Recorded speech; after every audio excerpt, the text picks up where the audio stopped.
trying to push through, saying just a few words about the book that Oscar so nicely introduced, and then we'll get to you working with each other.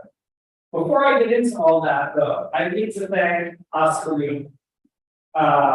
He skirted this topic in his original remarks, but Oscar has brought down to Panama scores of faculty members from the University of Louisville. And I speak not only for myself, but for all of them in offering heartfelt thanks to him for making this possible. He is also too humble to have mentioned that he is the winner of our Alumni Achievement Award for this year. And that's public knowledge, isn't it? Yeah. And in October, he will be coming to Louisville, Kentucky to receive the Achievement Award. And so many of us are looking forward to seeing him and celebrating with him for all of the great things he's done here in Panama and with the University of Louisville and with so many other universities. So thank you to Oscar. So in terms of my experience with Fulbright, I have carried out 2 Fulbright scholarships, both of them teaching awards. In 1991, I went to Japan, and then in 2006, I went back to Japan. Both of them were at the University of Ryukyus in Okinawa, and they were life-changing experiences getting Fulbrights in Japan. The first one, I had been practicing law. I was a practicing attorney in Boston up until 1989. I had taken a bit of time off, started the research for this book on drug trafficking. And my wife and I both applied for Fulbrights simultaneously. She won a Fulbright to the Central American Research Program, and I won a Fulbright to Japan. And we contacted the Council for the International Exchange of Scholars, which runs the Fulbright program, and said, what do we do? We each won a Fulbright. And they said, well, you do them consecutively. You do the one to Central America, that's 6 months, and then you fly from, I think it was Tegucigalpa, to Washington, D.C., to Tokyo, to Okinawa, and you do a year there in Okinawa. And by the time we were done with that, I had decided I would be an educator for life. No going back to practicing law. I was having far too much fun on the Fulbright and in the classroom with students. So I did win a 3rd Fulbright that I had to decline. It was a Fulbright to Venezuela. I was recommended to country, and then the Venezuelan committee said they wanted me, but unfortunately, my law school felt it was not a good time for me to leave the faculty there, and I had to turn that down. And then I was recommended to country for a Fulbright to Spain for a research Fulbright, but it was on a rather sensitive topic of conflict resolution with the Basque population in Spain. And they eventually decided that perhaps colleges would stay home for this one, and they would find another Fulbright scholar instead. So I have been recommended in country 4 times. I have won 3 Fulbrights, and I have carried 2 of them out. Then my wife, Oscar mentioned her a moment ago, Julie Buck, who I wrote some of these books with. She is also a political scientist. And she has been more successful than I have been in winning Fulbrights. She won the first Fulbright to the Central American Research Republics. Then she won a Fulbright to Japan, and she had to decline it. Then she won another Fulbright to Japan, and she took it. And I went with her as a company spouse, which is the plum position. to be the accompanying spouse there. I taught in Japan. And then she won a Fulbright to Mexico to teach at La Universidad de Colima. And again, I went as an accompanying spouse, and I taught in Colima, including negotiation.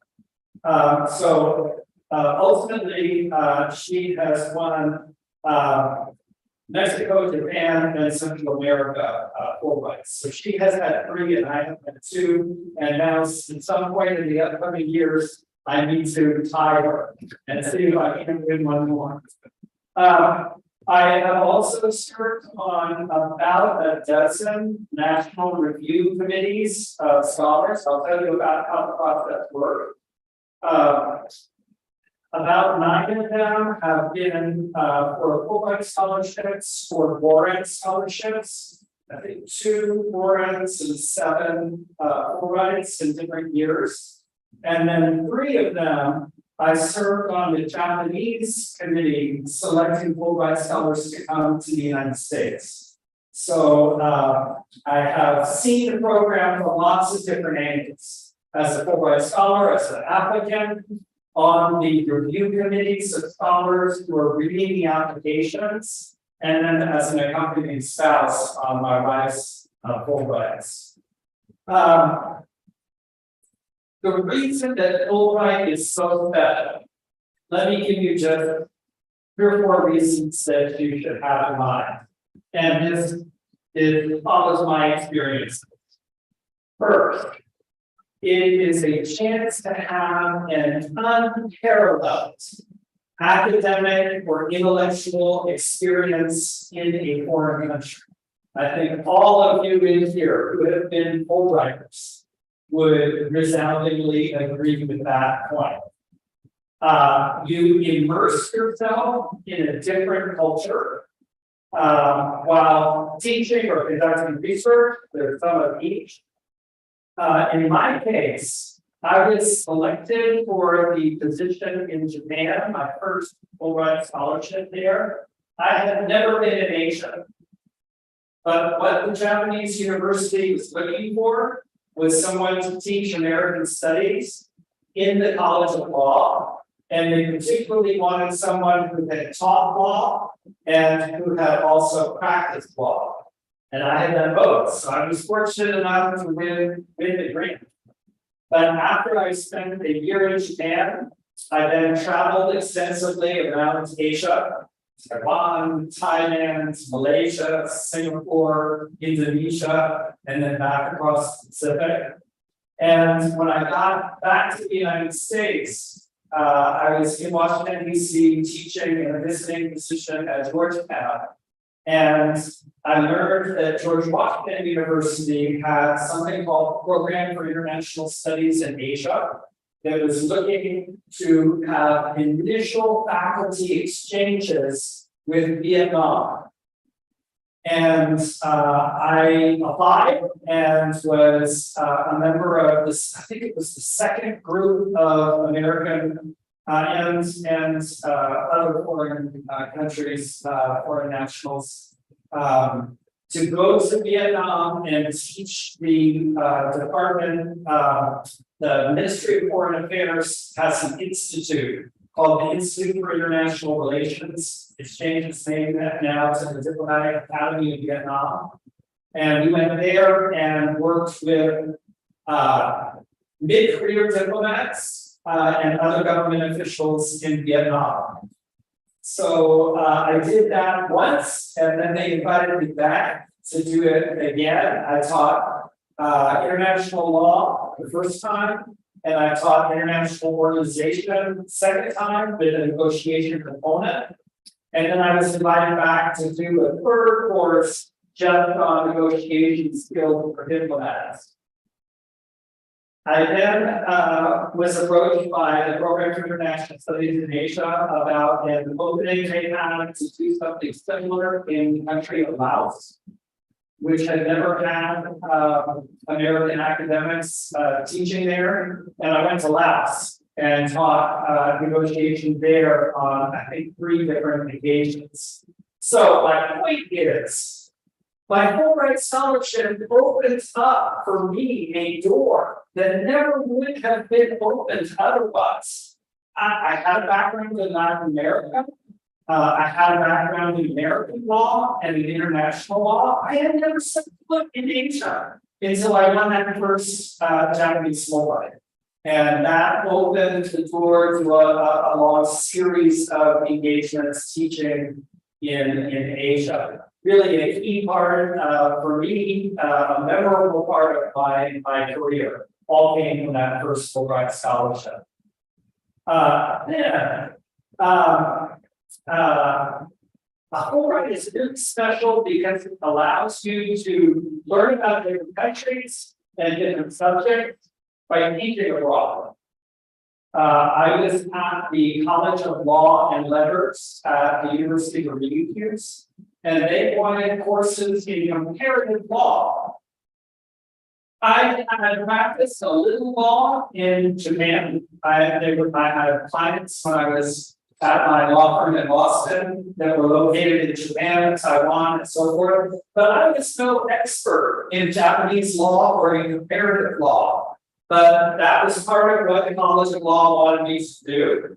So I went there, I taught for a year, I learned a lot about comparative law, I taught various courses in it.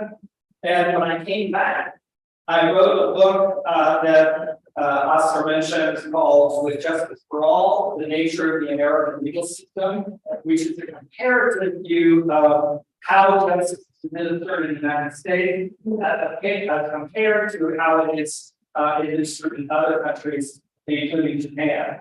So again, the challenges that the Fulbright scholarship requires of its scholars, those open up doors, open up new horizons, new subjects, and so forth. So that's another reason that I love the Fulbright program. It's also, I think, a chance to learn something about your own country. You go abroad and you try to teach about American studies, about what the United States is like in terms of its law, its society, customs, foreign policy, its security, and so forth. And all of a sudden you begin to see your own country in a different perspective. And that is something that certainly happened to me. More than 5 years. I could go on for a long time, but I'll give you one more very important dimension of the Fulbright program. It is an extraordinary opportunity to network, to widen your circle of professional acquaintances. For example, I got to know in my 2 Fulbrights in Japan, I got to know a whole host of Japanese professors. In one case, the United Nations University in Tokyo was looking to put on a series of conferences on the subject of UN accountability. They asked me to participate, and eventually they asked me to help co-edit a book on the subject, which I did, as Oscar mentioned, with Sugihiro Koyama, who was perhaps the most beloved Japanese diplomat at the United Nations in all history. He was a senior Japanese official and was just beloved in the halls of the UN. So my chance to work with Sugihiro one-on-one, a fount of knowledge about the organization, and to work with all of the professors from Japan, from Europe, from the United States, who contributed chapters to that book. Again, that networking possibility, opportunity, very key part of the Fulbright program. So, how do you get one of these so beneficial, so prestigious, in the case of Japan, so lucrative awards? Many of the Fulbright scholarships are rather modest in salary and pay for your expenses abroad, and are generous in various respects. but none, I think, is quite as lucrative as the Japanese Fulbrights. And the reason is that as part of the settlement after World War II, the Japanese said, we will pay your Fulbright scholars. You don't need to pay them. Send them to Japan and we will pay them. And as a result, the Japanese Fulbrights really are generous to the professors. But how do we get one of them? And the first thing I want to do is explain the process to you. There are applications, right? You make an application for the Fulbright program. Those applications are grouped by country, and they are sent to these national review committees. Scholars, usually it's a group of 3 scholars per region who have different area expertise and different subject matter expertise. So again, I'm telling my contacts at Fulbright that I consider myself a Latin American.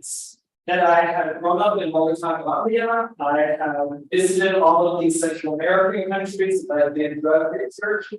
I was writing articles and a book on Latin America. They said, no, you're not Latin Americans, you're Asians. We want to run an Asian committees. So I was on the Southeast Asian Review Committee.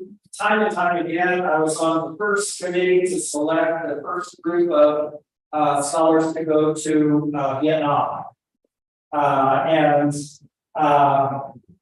That's where I learned the process. So you have this national review committee. I would have been the Japan expert, the Vietnam and Laos expert on the committee. And then in terms of subject matter, I would have been the law expert and the political science expert. And another of the professors might have had a background in Indonesia and Malaysia and might be a scientist or a sociologist or an anthropologist, some different subject matter. And then the third person would also have a different subject matter orientation, and they would have a different country expertise. All of the applications for the country are then sent to the review committee, and you each, without speaking to the others, without contacting the others to the committee, you don't even know who they are, you grade each of the applications, including giving a final grade to each applicant. Then you get together with an overseer from the Fulbright program and the 3 members of the review committee, and you try to rank order the different applications that you've received. So some of them might be like 1 year we had 63 applications for Thailand alone. And you need to read all 63 and decide which ones you like the most. And then the Fulbright overseer, the person from the Council for the International Exchange and Scholars who's running the meeting, tries to see if you can get the 3 professors to come to a consensus on a number. Sometimes you can, sometimes you can't. And at the end of the day, the review committee comes out with a list of 10 or 15 ranking order. Then that gets forwarded to the country itself. Right, again, I gave the example of Thailand. So maybe the top 10 or 12 would be sent on to Thailand, and their committee would make the final decisions about which 6 they want as Fulbright scholars and which 8, depending on how many Fulbright scholars they were taking that year. So, what does all of this suggest for the strategy of winning a Fulbright? You need to get an advocate who is going to rate you highly and make a good, strong argument for you at the National Review Committee. Right? You need to arm that person with arguments they can use to try to sway the rest of the committee toward accepting you as a Fulbright scholar, giving you that award. you need to minimize the criticisms that the critic on the committee may raise about your application. So that's kind of the trick of the application. I often tell my students who are applying, imagine Mike with his 63 applications from Thailand. If I go home and Julie says, did you get any interesting applications? And I say, yeah, I got one,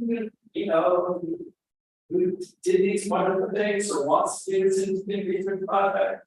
Then you have really done your job as an applicant. You have distinguished yourself from the other people in the staff. So see if you can tell your story, your narrative, in a way that attracts members of the review committee and ultimately members of the country committee who are going to make final decisions. So in order to do that, you have a personal statement and you have a project statement. Now, the personal statement is usually not so personal. It's personal in the sense that you are describing your career trajectory or your background and how it is leading up to getting the Fulbright scholarship, right? What have you done in the past? Why are you on the edge of going on to a great future? And how is the Fulbright going to get you there? And then, of course, this offer mentioned, what are you going to do with the Fulbright when you get that? All of those things need to go into that personal statement. You highlight your strengths. You try to come up with a narrative that is interesting, winning, that attracts people, that highlights your strengths and what you can bring to the program. One thing that the reviewers will be concerned about is they don't want culture shock to set in and you to be on the first plane headed home from your Fulbright in Tibet or wherever it might be. So if you have ways to underscore how adaptable, how intercultural you are, your ability to work with diverse people, maybe you have traveled abroad, maybe you haven't. But maybe you have worked with diverse people at a university, in a dormitory, in an internship, in a job, something like that. If you can make that case that you're going to work very well in your country, that's going to help you a lot. Then there's language capabilities, which are an issue for some countries and maybe not so much for others. But if you can show the ability to learn languages, ideally the language of the country that you're going to, but if you're applying for a Fulbright to Laos, for instance, very few of the applicants are going to speak Laotian, right? But if you know Chinese or you know Vietnamese and you can show that you're very eager to learn the Lao language, then that's going to help allay the concerns of the review committee.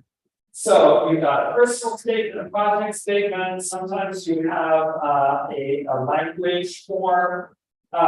Then, in most cases, there is also a campus committee at your university, which interviews you. And they will write a recommendation along with the recommenders that you have as part of your application. That's all going to be put into the application. It goes to the National Review Committee and then goes abroad to the country committee and helps determine whether you win the scholarship or not. So that's what I'm going to say in terms of sketching out my experiences for the Fulbright and then what you might have in mind as you get ready to apply for your own Fulbright. One of the things that I brought as value add to my Fulbrights in Japan was the ability to do active learning. In other words, not literature and discussion, but having my students do particular cases, particular simulations, particular tasks, And then using that, thinking about what they did, how they might have done it better as a way of teaching. This was not well known in Japan at all. And the idea of teaching by doing at the College of Law and also to the undergraduates in international relations was a brand new way to teach. And I think it helped to explain why I won the award not once but twice. And what you're going to do, the Selling Swan Song simulation, is one of those that I used when I was in Japan. So you get a sense for the kind of teaching that I was doing and maybe why the Japanese found it so interesting. So again, just a quick word about the book. Negociación estratégica. I think maybe you got all of it. Yeah. So it come out this year. It's the Spanish version of Mastering Negotiation, which I published in 2017.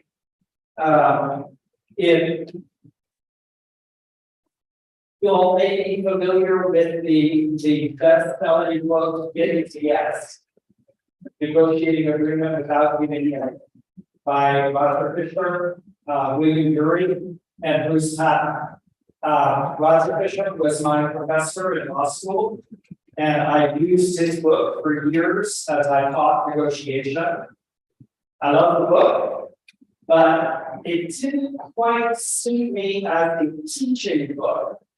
It was written for a general audience, and I thought maybe another book that spoke more to the concerns of advanced negotiators, but that used some of the same concepts in Getting to Yes would be very useful.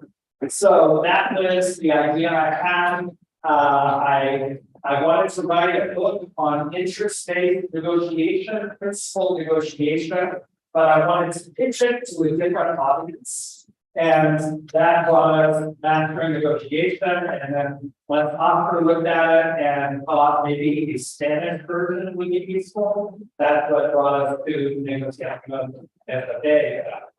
So really, I think the best thing now will be to get you right into the simulation for tonight. We'll give you some confidential instructions for each of you to read. And then you will negotiate one-on-one with someone else in the room. See if you can come to a resolution. The problem is a non-profit opera, the lyric opera, is negotiating with an aging soprano selling swan song about possibly working for the opera. And you all will have confidential instructions on both sides, and we'll see if you can come to a resolution. And then after half an hour or so, we'll talk about that in a debriefing, right? A discussion of what occurred in your negotiation and what it might reveal about the theory and practice of negotiation. So any questions about anything that I said? About my experiences, about applying for a Fulbright, or about what we're going to do in this hands-on effort to show you the kind of teaching I was doing on Fulbright. Any questions about any of those things, or can we go straight to simulation? Simulation. Okay. So, Oscar, how are we going to do this? I want to display you the simulation. There are two profiles. One is going to do the role of the representative of the opera singer, Sally. So we have, we can see the half of the cases, those that will represent Sally, and then the other half will represent the opera lyrica. So I will distribute them, and we will distribute them also to the ones that are connected to Zoom. So if not we have yet, we're going to get also not only one row, but the two rows. We have both days. So let me distribute them. So you will be representing Sally. You will be representing Sally. You will be representing Sally. And then let us see. You will be representing the opera lyrica. You will be representing the opera lyrica. You will be representing the opera lírica. You will be representing the opera lírica, and we are representative for Sally. Carlos will be representing Sally of Plano, Sally is one of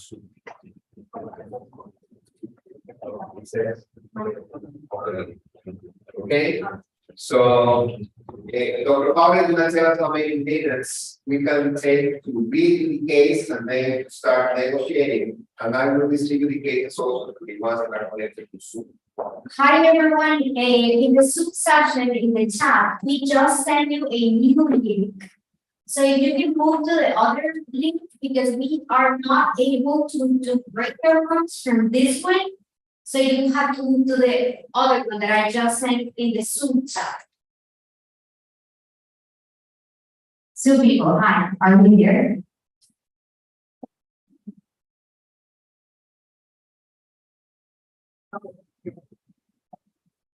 Hi everyone in the Zoom chat. We created a new Zoom link for you to join because we are not able to make break rooms from this one.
Hi, everyone.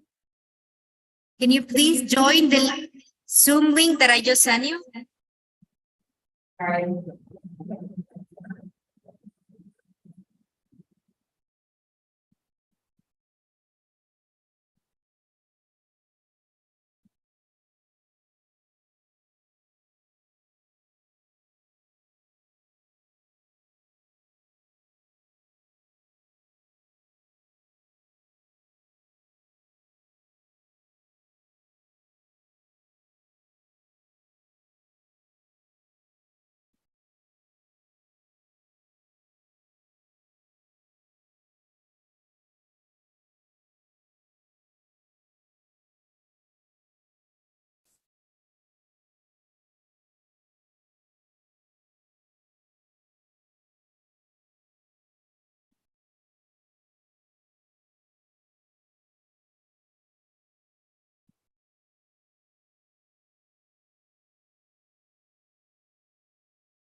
Este.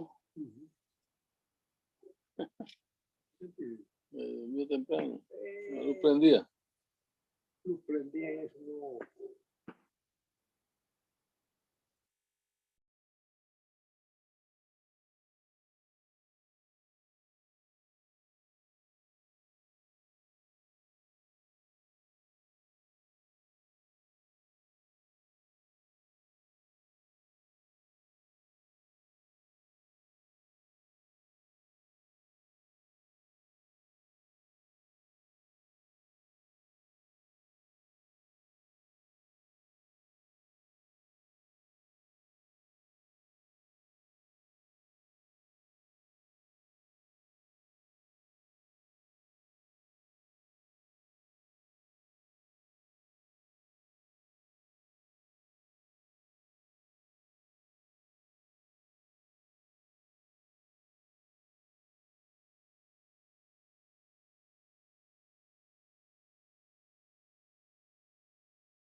QLU, please unmute.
treated by them.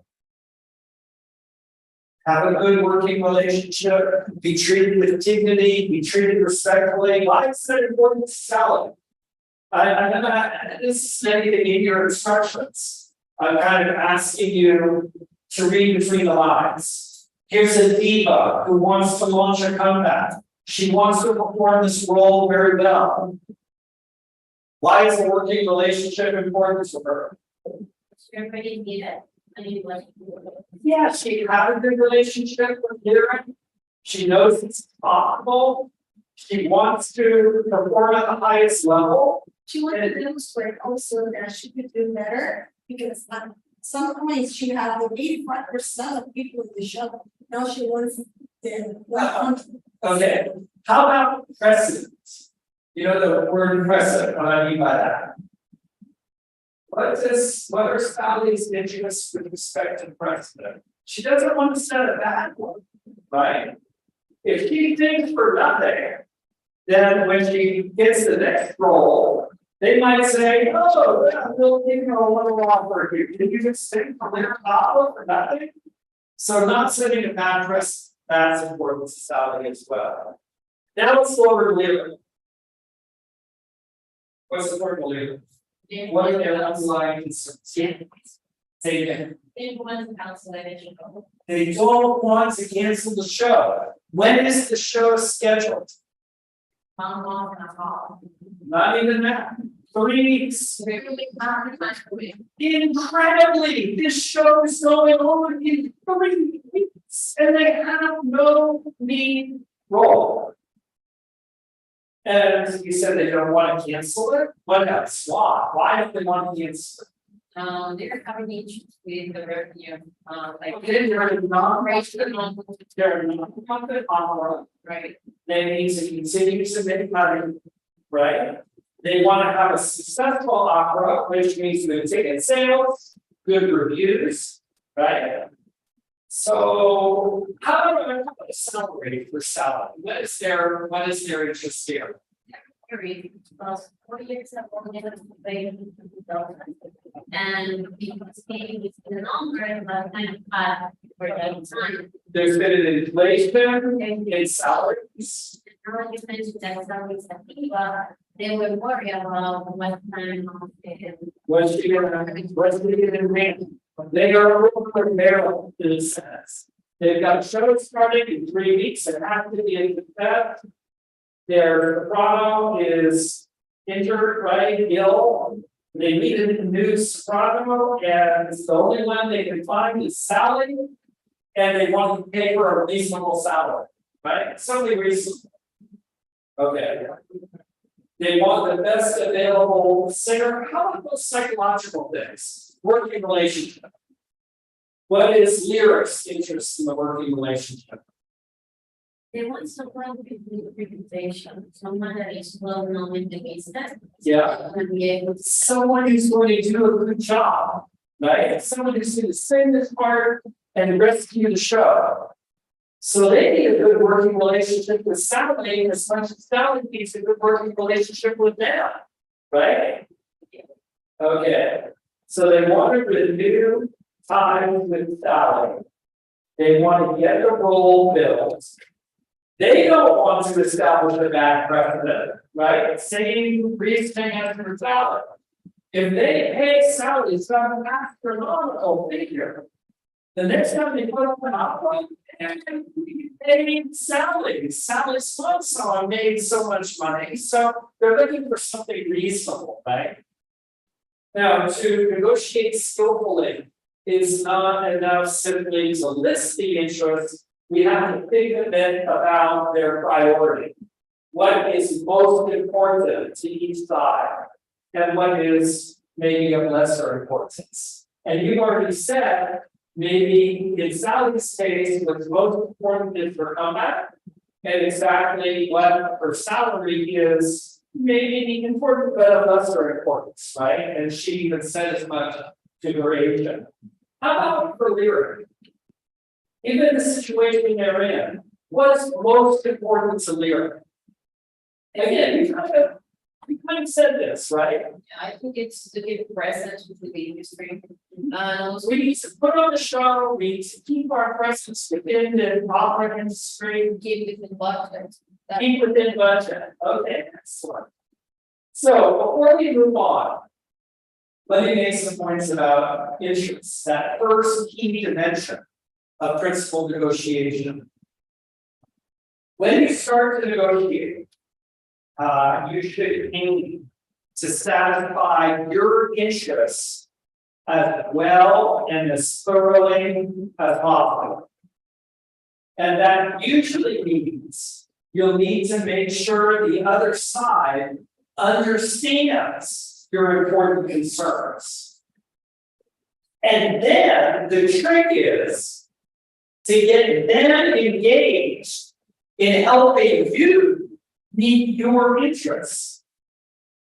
How are you going to do that? Well, for them to do that for you, usually you're going to need to understand and work with their interests as well. Now, since any particular problem could be dealt with in different ways, I want you to pause right here and think about that dynamic, because it's different from other ways of dealing with problems. Think of it this way. If you do nothing, you may hope that a problem you face somehow goes away. The other side becomes more reasonable. They incur continuing costs. Someone moves away or retires or dies, and the problem gets better. In contrast, if you litigate, you go to court, or you go to arbitration with a dispute, the aim is to get the court or the arbitrator to order the other side to do what you want them to do. On the international level, if a country facing some very threatening problem goes to war, it seeks to compel a favorable outcome by force of arms. Get them to do what you want them to do. Now think about negotiation. It's a way subtler method of problem solving. You are trying to get the other party to cooperate with you in finding an outcome to which you're both agreeable. The question is, how can the negotiators join to use their intelligence on both sides to try to construct a mutually satisfactory resolution? That would be something better than even the best option that either party sees away from the negotiating table. So all this is leading me to what I think is a very important point.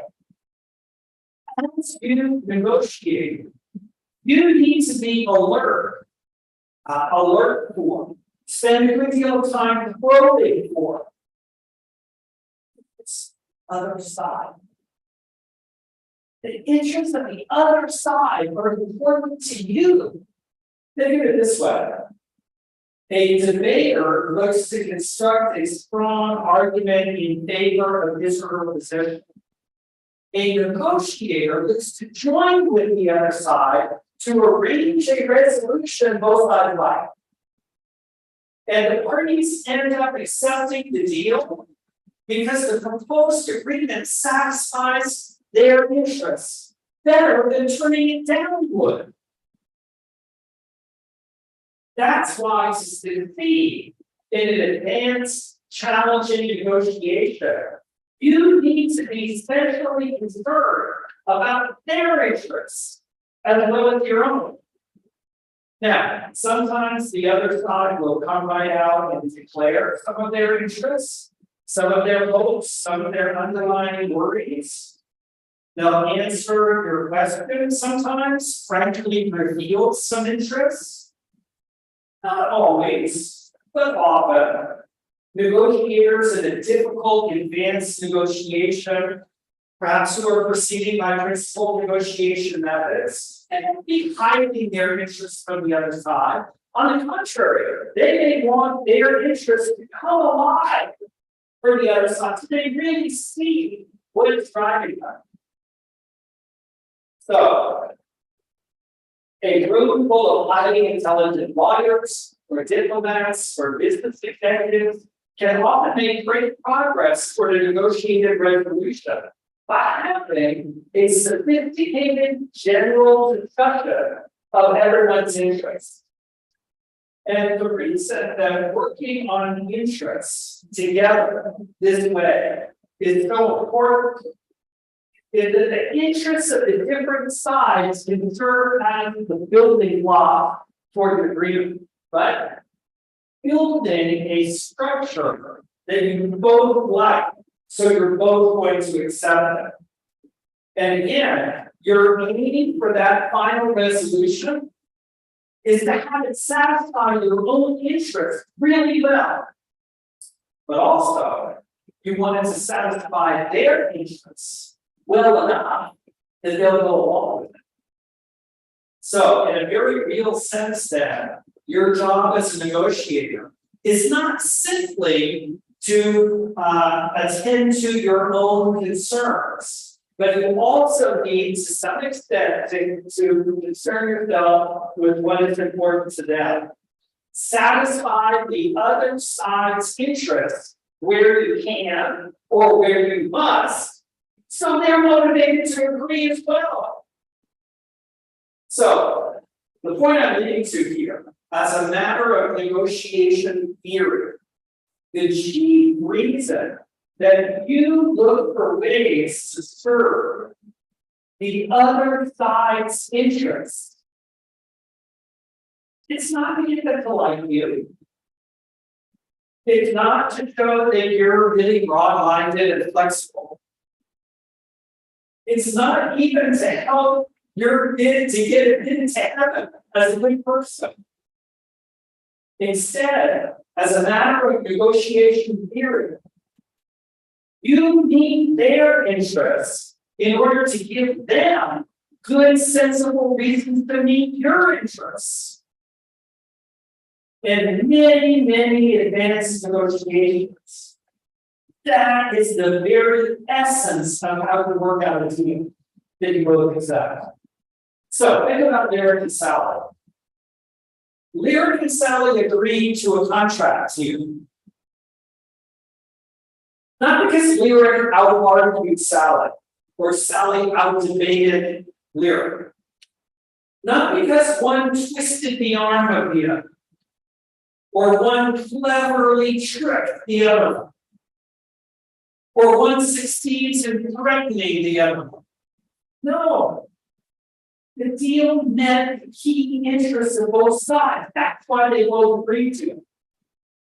It makes way more sense to accept the proposal for both sides than to turn it down.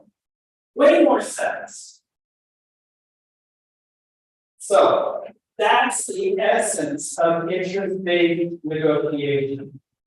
And what I wanted to now is to go to another key dimension, and that is objective criteria or standards.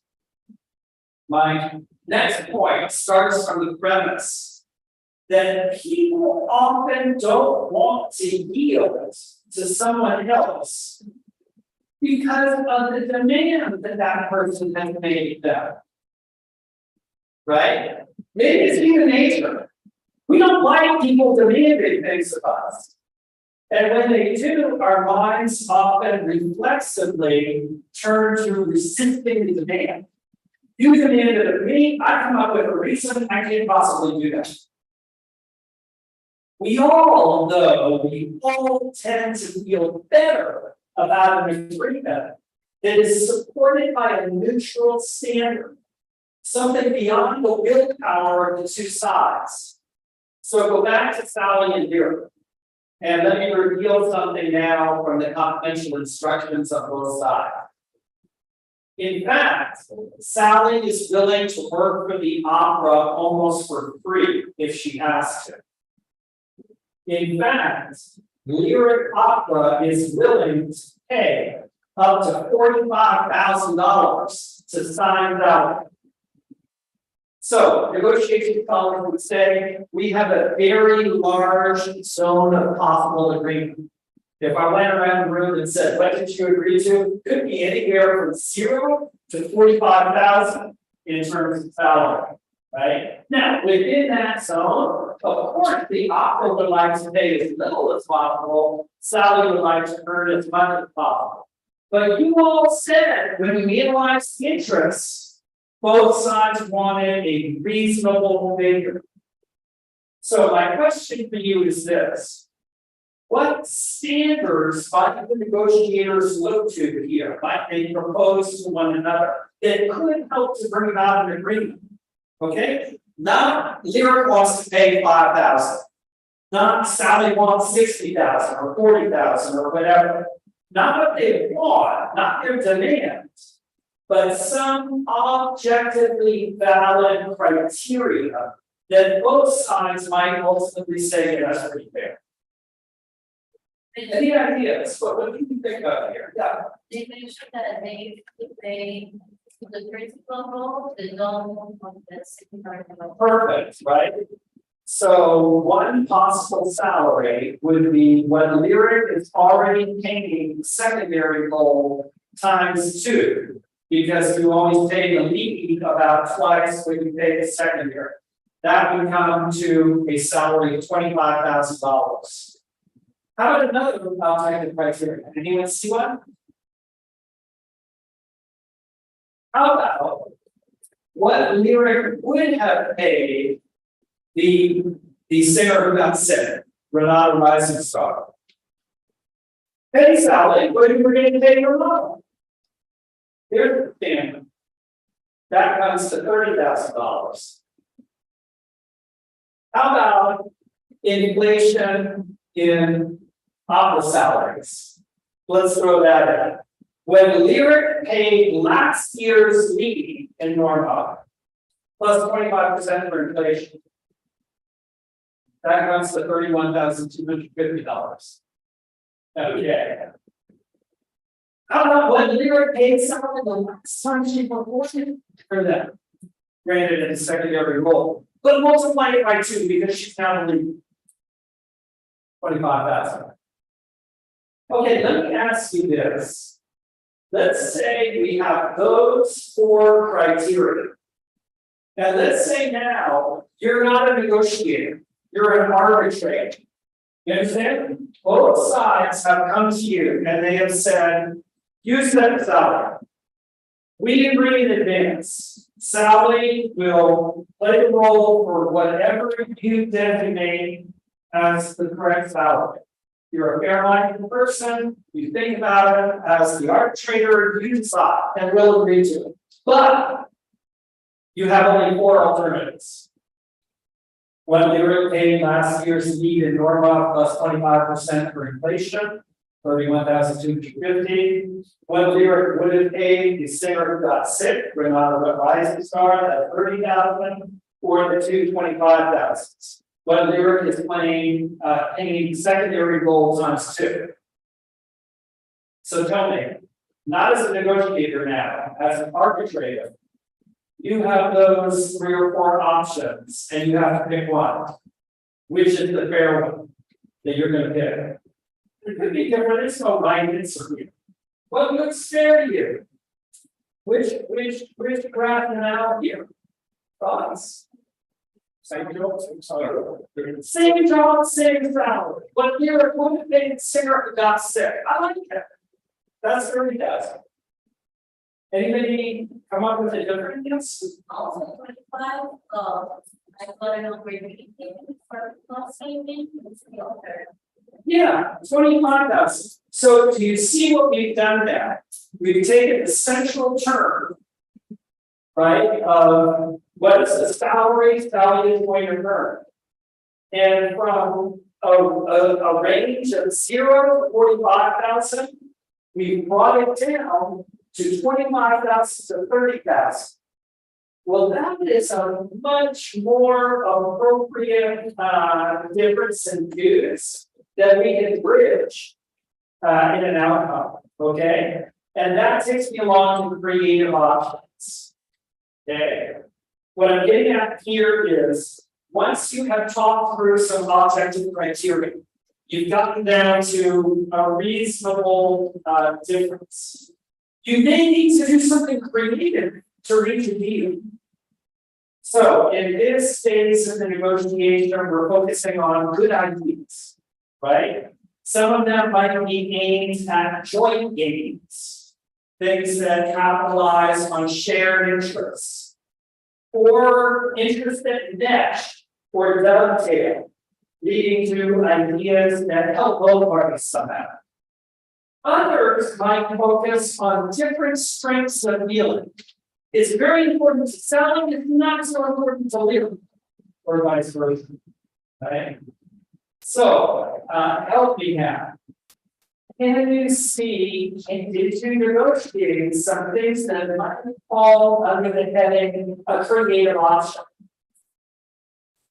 Let me give you an example, and then you can see whether this tracks something that you came up with. Sally and the opera might agree. This time, we have recordings made in Florida.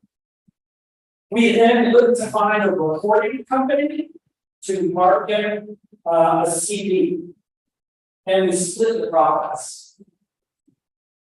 And it's a creative option, and it may bring in money to both sides, might be a win-win there, right? So with that example in mind, let me ask you this.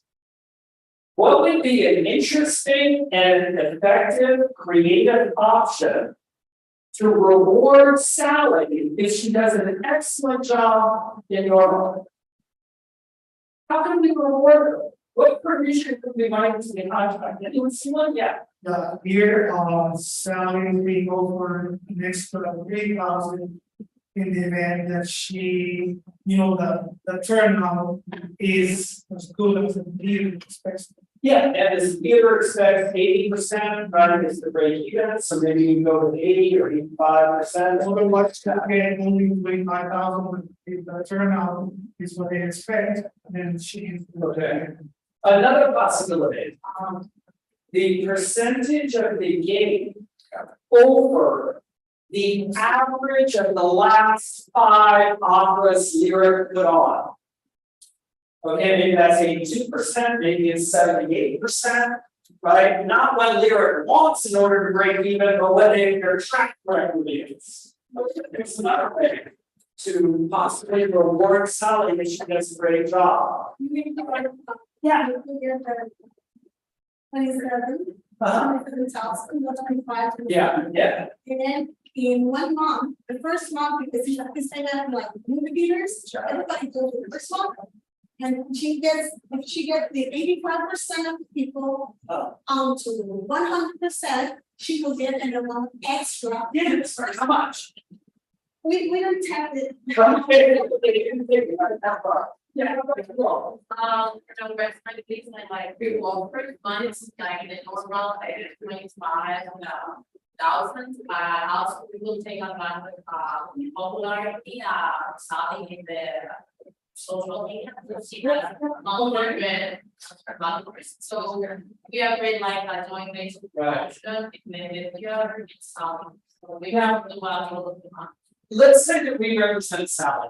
We're Sally's agents, and we think to ourselves, okay, I'm willing to go down this path. But what if the opera drops the ball? It's nothing that Sally did. She did an excellent job, but the Lyric opera didn't advertise the opera correctly. So now, what creative option could we point to ensure that Lyric does a good job in advertising us? Yeah. Okay, we agreed 25K base. And if the outcome is greater than the average 80%, then we split it 64. Okay, all right, that's interesting. How about the advertising issue? How do you ensure that Lyric does a good job with the advertising? As Sally's agents now. Any thoughts? Give me a clause, give me a provision. I mean, one could be Lyric agrees to an advertising budget for the Lyric opera of X dollars. That would be one way to go about it. But there are other ways. Anyone see another one? Well, what I saw was, or we saw in our discussion, that we can pay Sally $39,000 if 80% of attendees come as a base salary. But we need to reward her, as you are saying. So we agree that for every 5%, we can give a bonus of $1,500. If she reaches the 100%, it will come to the $45,000 that the company was planning to pay, but it's based in the attendance that is coming. Yeah, very interesting, a sliding scale there.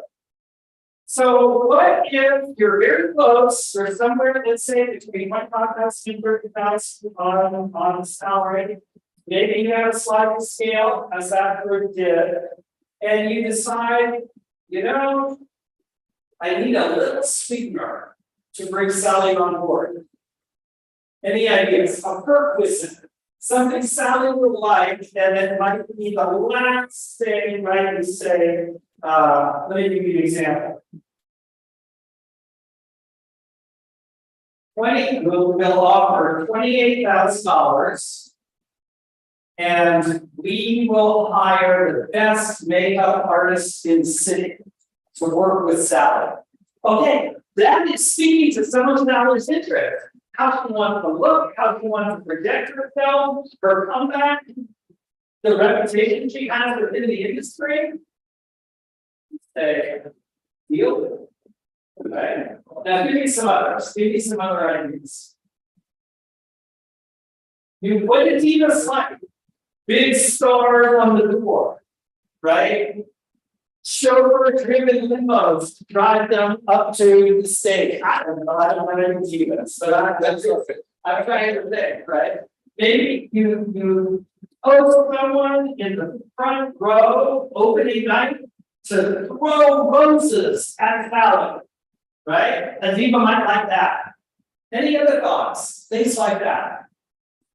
Okay, those, yes. We can send her to Colombia, have some plastic surgery. Yeah, they are, right? Okay, so. All of these are the idea of creative options, and making creative options really work out. So we talked about interests, we talked about objective criteria, we talked about creative options. Do you see how we are in the process of building a resolution that both sides can say, yeah, that serves our interests. That's the essence of interest-based negotiation. And then you got just a taste of it doing Sally, hey, Sally in there. So any questions, any thoughts, comments, any observations on what you did and how it might fit into this process of negotiation? Any ideas of what you could have done? Questions you might have asked, options you might have explored that you didn't. Right, one of the things we always like in debriefings is self-criticism. I did this, but now looking back, I really wish I'd done that. And that's how you learn, right? That's how you become a better negotiator. Is thinking critically about what you did and how you might have done it better. Yeah, I wish I had researched more about the they were paying, you know, the lady, so I would have asked for more money. Yeah, I'm sorry.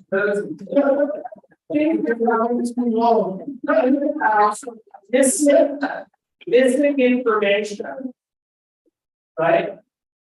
Matters that would make you a stronger negotiator if you do that. Here's a good example, right? How might you get more leverage to work with the situation? So here I want to point to Australia. And I want to ask you if you could repeat some of the creative options. Maybe give us an example or two with respect to the school project you have going on. How you took a an agreement that was good and how you made it more optimal by looking to creative options. Give us some examples from real life. Thank you, Dr. Carter. And before I do that, coming back to the case of Science Prime, thinking about not leaving anything on the table and getting creative on how to benefit both parties. For example, we can think about what about recording some DVDs or CDs and selling them? So the opera really wins and Sally wins also. What about doing some t-shirts or souvenirs with the picture of Sally and selling them on Mouse or anything else? So if there are opportunities for you to make the agreement even better than what people have been just negotiating salary, so that will help also. So that means being creative. So when doing negotiations, Paul was saying, if let's say that we want to build a school, and the land of the school is owned by a company that do residential projects, trying to think what's for them, what's in it for them, what's the benefit for them to build a school in their neighborhood. Would they benefit to build a school in a place where there are the residential areas in any school yet, a private school, a legal school? There are any way they can benefit. As a result of building a school in their neighborhood, you have the benefit by being able to sell the houses at a higher price to attract better customers. So people, when they make decisions about establishing themselves in a particular area or buying a house, they check, are there any schools that are close by that we can send our children? I mean, they don't have children yet, they have a house. So they want to know if there's a school. So if there are some benefits for the residents of that area, for the company that owns those residential projects, so we should be creating an open negotiation. So that's what we have done. But it takes to understand people to reach a better solution. If what they just want is to get the best deal and get the higher price for the land they're going to sell, they are not going to benefit that much. Consider this for example. Let's suppose that in our case that we want to build a school, we see other opportunities. Perhaps in the neighborhood, there is no soccer field or basketball courts or playgrounds for children to play. But what about we said the community will have access to these sports fields that we're building? Will they benefit? Yes. Will that help them to attract better customers to buy houses? Yes. In our case that we have kind of like religious affiliation, but we're going to have an endorsement of religious order called school systems or not paying. So this is a Catholic order. We can have a chapel, or we can have a church. If there is no chapel, no church, we made yet, they will benefit by sending or giving access to both neighbors to attend mass on Sundays for a second. So that's another benefit. So if they do have residents in the area, and we said we're going to give additional priority to the residents of these colonies, these residential areas. That's another benefit for them. So you see, we can think of many benefits for the real estate company. So in that case, they have to understand also that we have some interest. If a school, for example, are like non-profits, we cannot pay high prices for that. So we need to get a better price for the land. If construction and doing architectural plans is cost-prohibitive, and they do have a construction company and they have architects that work in that construction company, can they help us in doing the architectural plans? We not. if they have the resources. If they will have the trucks, the camiones, the and the heavy equipment to do some leveling of the land that we're buying. And we ask them to help us using that equipment to work on the land that we're going to use to build the school. If they have those stories before, like estudio de impacto ambiental, then they need perception of land. And they facilitate those stories to us to do the impact of the construction. You know. So you can list, for example, all the things that we want from that real estate or construction company. And they can list also the things they want from us. They say, you know, yeah, it's good, but what about in the evenings?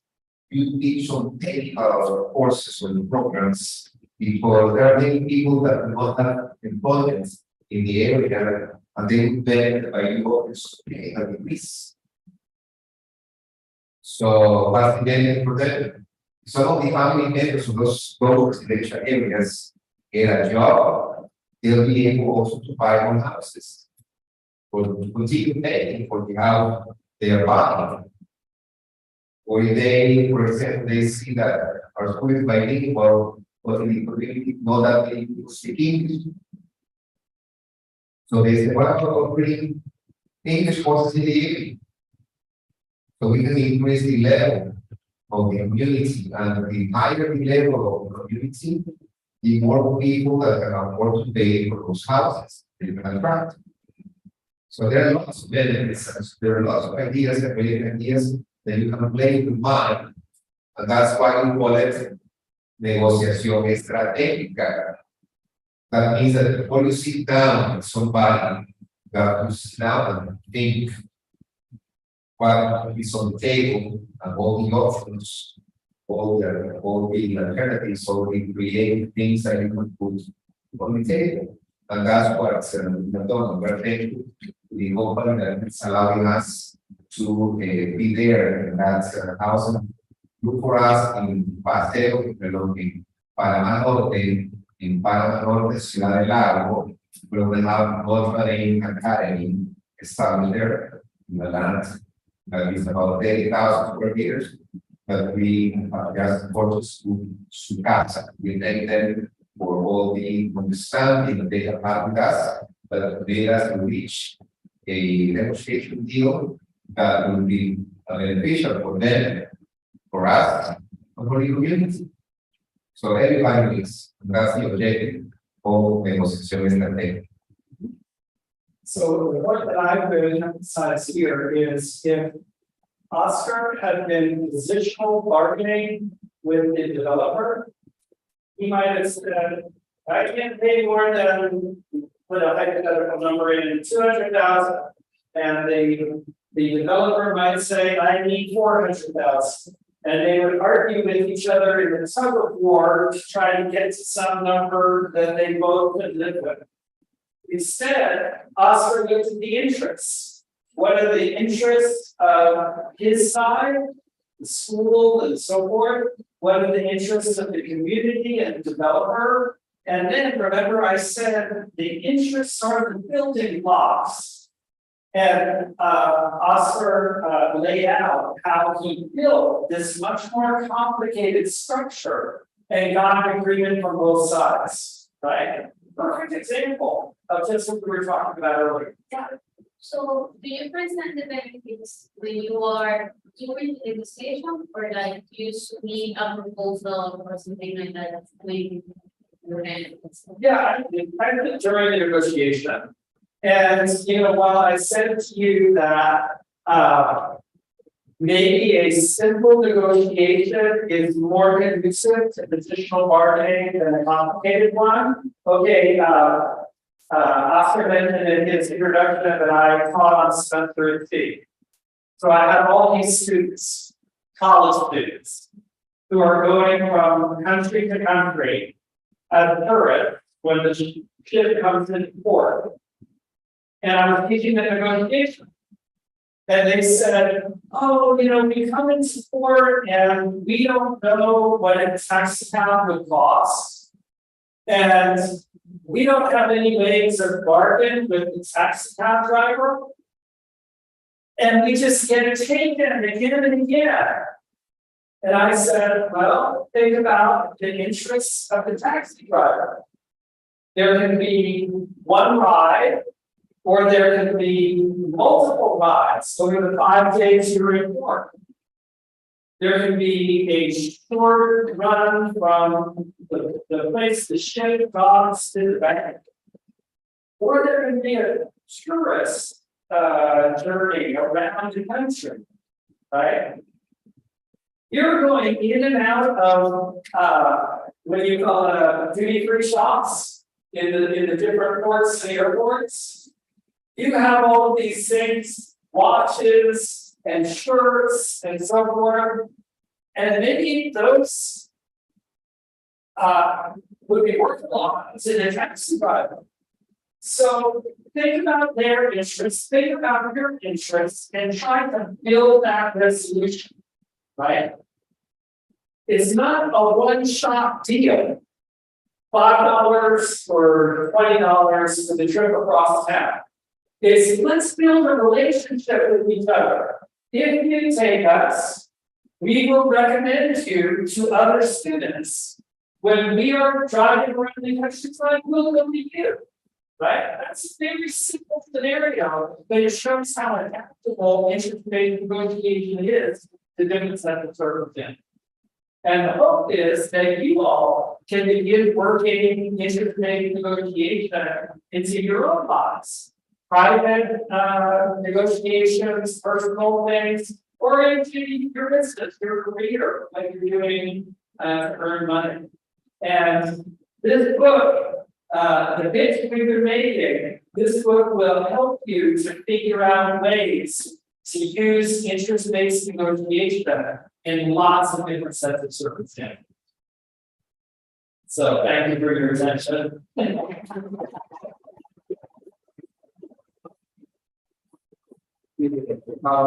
Before the next step, which is coffee break, yes, we need to eat and a coffee break, but we have to books, and I would like to donate these books to some of you here, and I hope that you agree with the decision I made. I would like to give one of them to the person that came outside that the Fulbright or state alumni. So I would like to give this book to you. I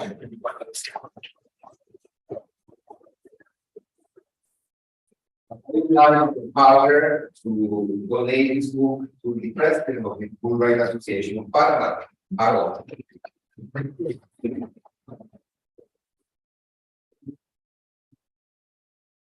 And we can continue talking, but we have some goodies, some things that we are sorry that we took too long in finishing up this workshop, but I think it was well worth it to spend our time learning how to do the principal negotiation approach and to negotiate based on interest, not just on positions. Thank you, Dr. Power.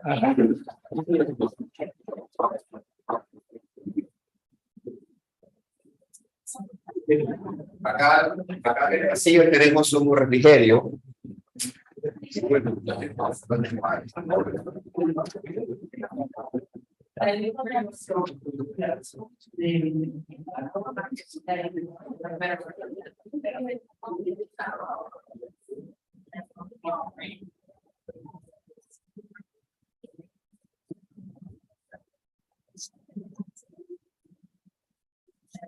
That's it.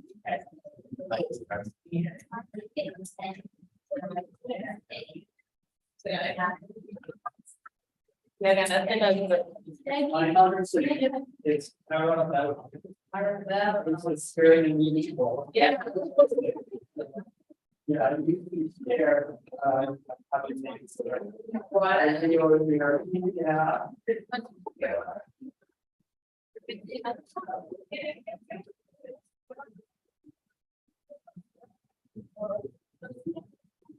got